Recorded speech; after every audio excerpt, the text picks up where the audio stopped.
नमस्कार मित्रांनो, मागेल त्याला सौर कृषी पंप योजनेमध्ये ज्या शेतकऱ्यांनी अर्ज भरलेले आहे, अर्ज भरल्याच्या नंतर ज्या शेतकऱ्यांनी आपला लाभार्थी हिस्सा यामध्ये भरलेला आहे, लाभार्थी हिस्सा भरल्याच्या नंतरच आपला अर्ज महावितरणकडे जातो. महावितरणचे जे काही कर्मचारी असतील, अधिकारी असतील, त्या आपल्या अर्जाची पडताळणी करतात. जोपर्यंत आपण आपला लाभार्थी हिस्सा भरत नाही, तोपर्यंत आपला अर्ज पुढे ढकलला जात नाही. तर आता जर पाहिलं तर पेमेंटचे जे काही ऑप्शन आहे, हे ऑप्शन आता यामधून हाईड झालेले आहे. ज्या शेतकऱ्यांनी यामध्ये आपला लाभार्थी हिस्सा भरलेला नाही, परंतु ज्या शेतकऱ्यांनी आपला लाभार्थी हिस्सा भरलेला आहे, त्यांचा अर्ज हा पुढे गेलेला आहे. तर यामध्ये काही शेतकऱ्यांचे अर्ज हे अप्रूव्ड झालेले आहेत, काही शेतकऱ्यांचे अर्ज यामध्ये रिजेक्ट सुद्धा झालेले आहेत, तर काही शेतकऱ्यांना यामध्ये एकदा परत संधी देण्यात आलेली आहे. ती म्हणजेच त्यांचे फॉर्म हे होल्डवर ठेवण्यात आलेले आहे. तर फॉर्म होल्डवर ठेवण्याचे प्रत्येकाचे रिझन हे वेगवेगळे असू शकते. तर एखाद्याचे पाण्याचा शाश्वत जलस्रोत उपलब्ध नसणे आपल्या सातबाऱ्यावर, किंवा एखाद्याचे आधार कार्डमध्ये त्रुटी किंवा अन्य कारण असू शकते. तर आपणही आपल्या अर्जाचे स्टेटस एकदा चेक करून पहा, आपल्या अर्जाच्या स्टेटसमध्ये काय दाखवत आहे ते.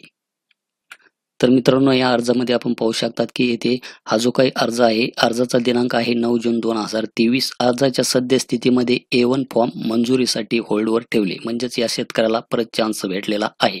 परंतु यामध्ये काही शेतकऱ्यांचे जे काही अर्ज आहे, हे महावितरणने डायरेक्ट रिजेक्ट केलेले आहेत. तर रिजेक्टचे कारण हे प्रत्येकाचे वेगवेगळे असू शकते. तर येथे मित्रांनो, खाली स्क्रोल डाऊन केल्याच्या नंतर आपण इथे माहिती पाहू शकतात की मागेल त्याला सौर कृषी पंप योजनेसाठी कागदपत्रे पुन्हा अपलोड करा. योग्य पर्याय निवडा आणि खाली दिल्याप्रमाणे योग्य कागदपत्रे अपलोड करा. त्यानंतर तुम्ही वरील लाभार्थी ID वापरून मागेल त्याला सौर कृषी पंप योजनेसाठी पुन्हा अर्ज करायचा आहे का? तर येथे आपणास येस हे ऑप्शन निवडायचे आहे. त्यानंतर खाली खाली नमूद केलेले नवीन योग्य दस्तावेज अपलोड करा. तर येथे 7/12 त्रुटीमुळे हा फॉर्म होल्डवर ठेवण्यात आलेला आहे. तर यामध्ये एखादीची त्रुटी ही वेगळी असू शकते. तर 7/12 त्रुटी म्हणजेच या शेतकऱ्याच्या जो काही 7/12 आहे, याच्यावर पाण्याचे शाश्वत जलस्रोत हे उपलब्ध नाही, म्हणजेच विहीर, बोरची नोंद उपलब्ध नसल्यामुळे हा जो काही अर्ज आहे, हा होल्डवर ठेवण्यात आलेला आहे. तर या शेतकऱ्यांनी ज्यावेळेस अर्ज हा भरलेला होता, त्यावेळेस या शेतकऱ्याच्या 7/12वर बोरची नोंद नव्हती, आणि आता या शेतकऱ्यांनी आपल्या 7/12वर बोरची नोंद ही लावून घेतलेली आहे.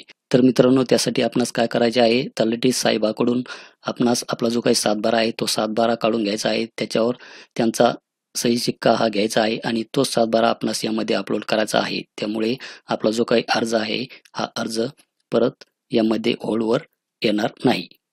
तर त्यासाठी मित्रांनो, आपणास इथे चूज फाईल याच्यावर क्लिक करायचे आहे. चूज फाईलवर क्लिक करून आपल्याला आपल्या गॅलरीमधून, आपल्या लॅपटॉपमधून तो 7/12 येथे निवडून घ्यायचा आहे, आणि तिची PDF फाईल आपणास बनायची आहे 500 KBच्या आतमध्ये. तर JPG फाईलमध्ये हा जो काही आहे 7/12 हा अपलोड होणार नाही. त्यासाठी आपणास PDF फाईल यामध्ये अपलोड करावी लागणार आहे. त्यानंतर आपणास ओपन करून घ्यायचे आहे, आणि त्यानंतर येथे अपलोड या बटनावर येथे क्लिक करायचे आहे. अपलोड या बटनावर क्लिक केल्याच्या नंतर आपण इथे पाहू शकतात की 100% your file has been uploaded. त्यानंतर येथे अपलोड करा आणि सबमिट करा याच्यावर इथे क्लिक करायचे आहे. त्यानंतर आपणास इथे पृष्ठ रिफ्रेश करू नका किंवा कीबोर्डचे F5 बटन दाबू नका, तर ओके करायचे आहे. त्यानंतर आपल्या मोबाईलवर एक OTP येईल, तो 15 मिनिटासाठी वैध असेल. तर इथे ओके करायचे आहे, आणि आलेला OTP आपणास यामध्ये टाकायचा आहे, आणि OTP प्रमाणित करा याच्यावर क्लिक करायचे आहे. त्यानंतर आपणास इथे लाभार्थीचे यशस्वीरित्या प्रमाणीकरण झाले, तर आपणास इथे ओके करायचे आहे.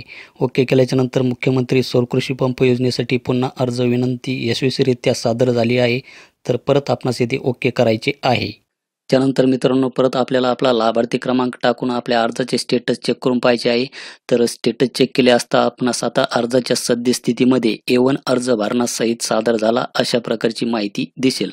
तर यासाठी आपण प्रत्येक दिवशी आपल्या अर्जाचे स्टेटस हे चेक करून पाहायचे आहे, कारण की होऊ शकतं की एखाद्या वेळेस परत आपला फॉर्म हा होल्डवर येऊ शकतो. तर यासाठी आपणास परत त्यामध्ये 7/12 हा अपलोड करावा लागणार आहे, जोपर्यंत आपला अर्ज यामध्ये मंजूर होत नाही.